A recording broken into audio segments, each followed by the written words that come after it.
Et on affronte Bello qui est classé 1521. Et je vais ouvrir avec D4. C'est pas le coup que je joue pour l'instant dans ma tentative d'avoir le titre de grand maître. Mais c'est le coup qu'on a commencé à travailler au club. Donc je vais le jouer, le Gambit Dame. On a essayé de calquer un répertoire sur le répertoire du grand Garry Kasparov. Et donc là, on est sur un Gambit Dame. Donc on essaye d'échanger un pion de l'aile contre un pion central. Il défend et on se développe. Et il joue le répertoire du club, le Magnus Queen's Gambit. Ça fait drôle d'être confronté à l'ouverture que je joue moi-même avec les noirs. Il utilise mon arme contre moi-même, le salaud. Bon. Alors, je vais prendre. Oh mince, j'ai mis ce clic. Merde, je voulais prendre et j'ai joué C5. Bon bah c'est pas grave. C'est un coup qui existe aussi et ça va permettre de challenger Bello sur sa compréhension de l'ouverture. Donc le coup C5 qui prend de l'espace à l'aile dame, mais c'est un coup qui ne développe pas. Et donc là, il y a deux coups très forts pour les noirs. Soit E5 directement, il faut casser cette chaîne de pions, parce que ce pion gêne beaucoup le développement du fou. Donc E5, c'est un très fort coup. Il peut aussi commencer par cavalier C6, cavalier F3 et E5. Par contre, B6, c'est pas le coup a priori dans cette position. Pourquoi ? Pourquoi c'est pas le coup ? Eh bien, j'en ai aucune idée. Alors, on va réfléchir ensemble. Bon, ça fait sens. Il essaye de miner aussi la chaîne de pions. Je comprends.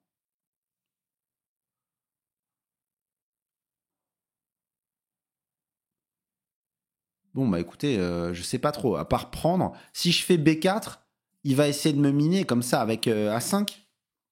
Et je vois pas vraiment ce que je peux faire. Ah, je peux peut-être jouer fou F4. C'est peut-être pour ça que B6 c'est pas bon. Si je fais B4 et qu'il mine avec A5, je peux faire fou F4. Et s'il prend, je fais cavalier B5. Et j'attaque ça. Mais non, il pourra défendre avec A6 et ça me fait de belles jambes. Non, donc je comprends pas pourquoi B6 c'est pas le coup principal. Donc on va prendre et on va voir ce qui se passe. En général, il y a deux idées ici pour les noirs. Prendre, c'était la première idée, mais il y avait aussi la possibilité de jouer C5 et d'essayer de récupérer ce pion plus tard et d'essayer d'échanger ce pion C contre le pion D. Mais c'est pas ce qu'a choisi mon adversaire, il prend B6. Ok. Que faire ? Qu'est-ce que vous joueriez à ma place ? Évidemment, un coup de développement qui est à F3, ça a l'air de faire sens. Est-ce que E4, c'est un coup qui fait sens aussi ? J'ai pas l'impression. J'ai pas l'impression. Donc je vais jouer juste cavalier F3. Donc je comprends pas pourquoi B6 c'est pas le coup principal de la théorie et pourquoi c'est E5. Aucune idée.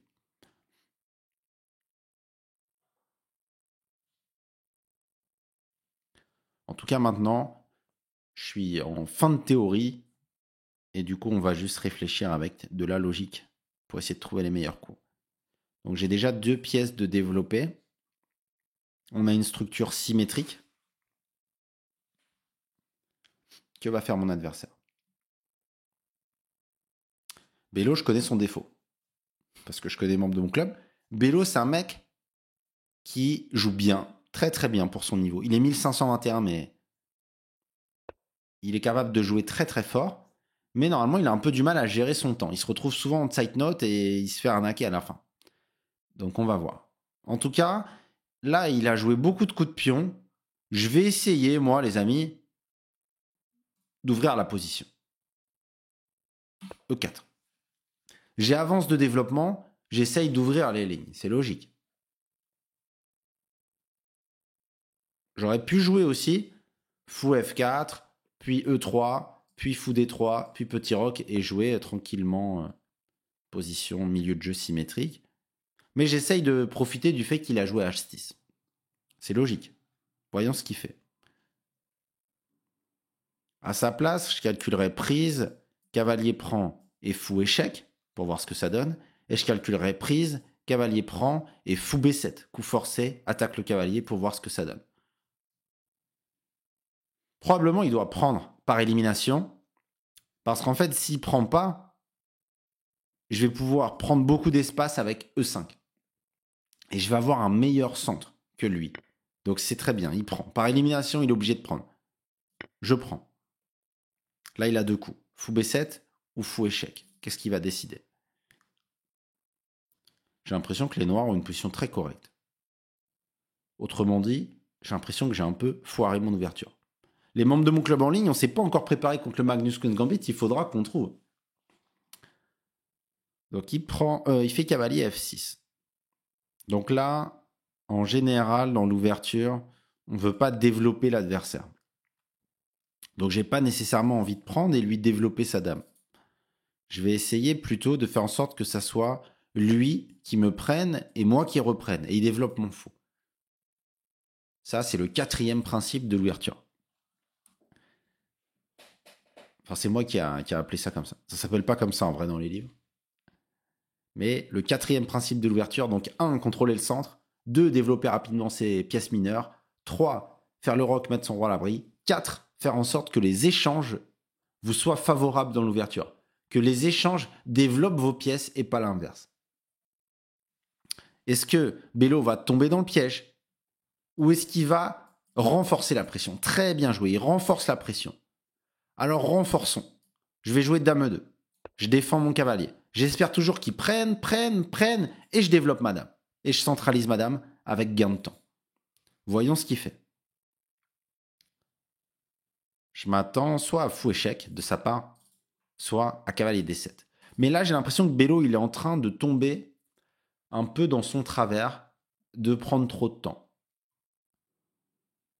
Je pense que là, il faudrait peut-être jouer cavalier D7 assez vite. Bien sûr, on peut se demander si on doit échanger les fous. Ok, il joue fou E7. Bon, ça va, il n'a pas pris non plus trop de temps. Ça me permet de rocker. Ça, c'est pas un moment critique. C'est très bien qu'il rock très vite. Bien joué, Bello. Tu perds pas trop de temps à la pendule. Ça, c'est bien. Et moi, je vais juste me développer. Comment je vais me développer? Allez, je vais mettre un fou en F4. Le fou m'a l'air bien sur cette diagonale. Pourquoi pas? Je veux ramener mes tours maintenant au centre. Et voir ce qui se passe. J'ai un pion isolé. On a une position de pion isolé. Donc pion isolé, en général, on a plus d'espace quand on a le pion isolé. C'est le cas ici, vous voyez, souvent on a un pion D4 contre un pion E6 ou C6. Comme on a plus d'espace, nos pièces sont plus actives. Par exemple, regardez, comparez ces 2 fous de case noire. Pourquoi le mien est plus actif que le sien? Parce que j'ai le pion isolé, donc j'ai plus d'espace, donc mon fou a pu venir ici. Et même si j'ai une faiblesse du coup structurelle, si on échange toutes les pièces et qu'on va en finale, bah, je vais souffrir avec mon pion. Parce que, imaginons qu'il me colle un roi en D5, je vais être immobilisé à la défense. Ok. Il joue cavalier C6. Intéressant. Intéressant. Coup forcé, cavalier prend, fou prend, dame E4, menace mat, G6, obligatoire, fou prend H6, gagne un pion. J'ai l'impression de gagner un pion.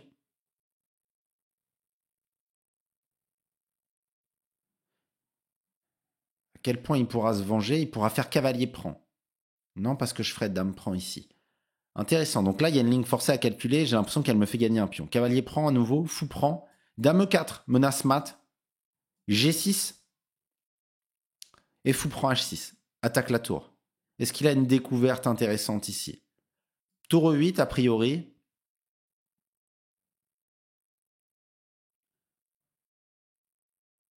Et quoi? J'ai l'impression qu'il a des compensations, mais peut-être je me trompe. Après, je fais tour D1. Il bouge la tour pour défendre son fou et faire une découverte avec son cavalier. Et j'ai l'impression qu'il a assez de contre-jeu. J'aime pas trop cette ligne-là. Donc je vais pas jouer ça.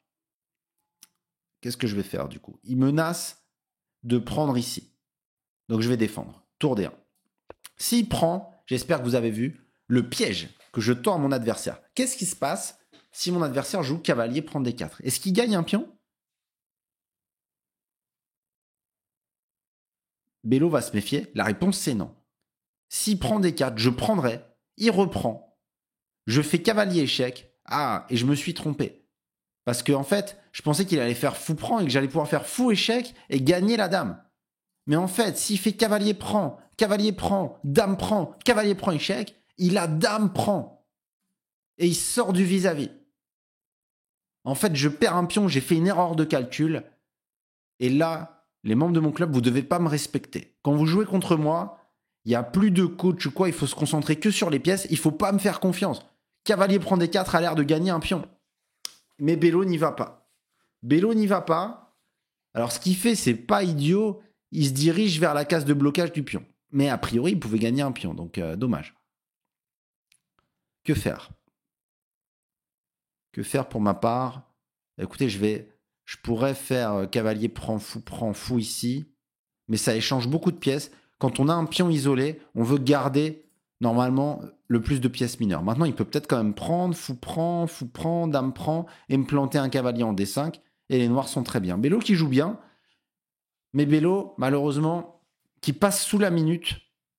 Mais bon, l'important, c'est déjà de bien jouer. Hein. Après, que la qualité de jeu baisse un peu quand le temps commence à manquer, bon, bah ça, j'ai envie de dire, c'est normal. Même Magnus Carlsen, avec peu de temps, il peut faire des erreurs. En tout cas, Bello, pour l'instant, c'est très bien ce que tu proposes. Très, très bien même. Bravo. Donc ça, c'est bien joué. Qu'est-ce que je peux faire? What can I do? J'aimerais bien garder mes pièces, mais je vois pas trop. Ok, je vais jouer à 3. J'ai pas vraiment d'inspiration. Juste, je fais un coup, je le fais réfléchir. Quand on est en money time, comme ça, en dessous de la minute. Pas essayer d'inventer l'eau chaude. Ok. J'aurais pensé qu'il allait d'abord tout échanger avant de placer son cavalier, mais pourquoi pas. Attention, il m'attaque ce fou que je vais garder et je vais mettre mon fou en E5 pour essayer de faire semblant de mettre la pression. Bon, c'est pas que faire semblant. J'essaye de mettre la pression. J'ai une tour que j'ai enfermée là. Donc ça me plaît pas trop. Faudrait que je la ramène en jeu. Parfois, quand on a pion isolé, on peut faire A4, tour A3 et faire coulisser la tour. Mais ici, ça me semble un peu hors sujet à cause du fou qui contrôle cette case. Bello qui fait Dame D7, d'accord? Il veut ramener sa tour en jeu. C'est très bien joué, Bello. Bravo. Tu joues très bien, Bello. Je vais jouer fou D3. Je veux ramener ma tour en jeu également. J'attaquais à 6, sans le faire exprès. Il prend. Alors là, je peux prendre de la dame et menacer un échec et mat. Et je vais le faire.